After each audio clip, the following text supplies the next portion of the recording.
These are certainly crazy times that we are living in, to the point where working from home isn't a luxury and it's not a convenience. It is actually mandatory for most of the folks that I know here in the Seattle area. As the Pacific Northwest and cities and countries and states around the country deal with the developing health crisis. Now, there are some advantages to working from a home office, but you've probably also noticed that there's a disruption in your normal habits, routine, schedule, and certainly the way that you communicate with remote teams.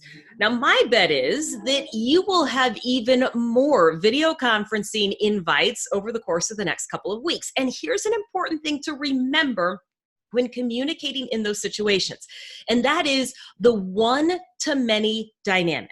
Now, you would have already experienced this in a traditional business corporate office setting, right? Think about a staff meeting where somebody leads the meeting and everybody else is listening. Or perhaps you sidebar after that meeting and it's you and a group of people, 5 or 6 folks, hashing out some of the details that came out during that meeting. Yes, that is one to many, but you still have the benefit of face-to-face communication. When you add that element of being remote, well, now it changes things just a little bit. And in order to be effective in those interactions, we need to keep a couple of things in mind. And we need to implement a few new conversation strategies. Here's one that I would recommend based on my experience, and that is give verbal cues. So as a sports broadcaster, you would hear me do things like this during a post-game interview.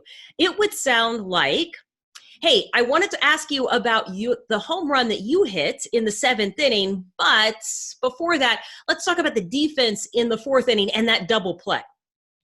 If I'm on stage and I'm moderating a panel discussion and there's an audience in the room, I would say something like, Greg, I'm going to ask you in a minute about your experience mentoring college-age students. But first, Alyssa, I want you to explain the difference between a sponsor and an advocate and how we can find both. The audience knows what they're listening for and knows the order of the information they're going to receive.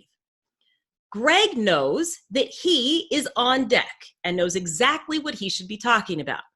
Alyssa knows that it's her turn to talk and she's got specific direction on the topics that she should be addressing. Everybody is engaged, everybody is on the same page.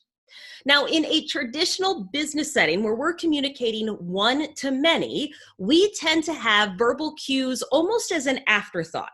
For example, if somebody were to jump ahead on the meeting agenda, right, you might have to say, hey, Eric, that's in a couple of points. We need to talk about the conversation and finish up the conversation with the marketing department before we jump ahead and get into the sales details.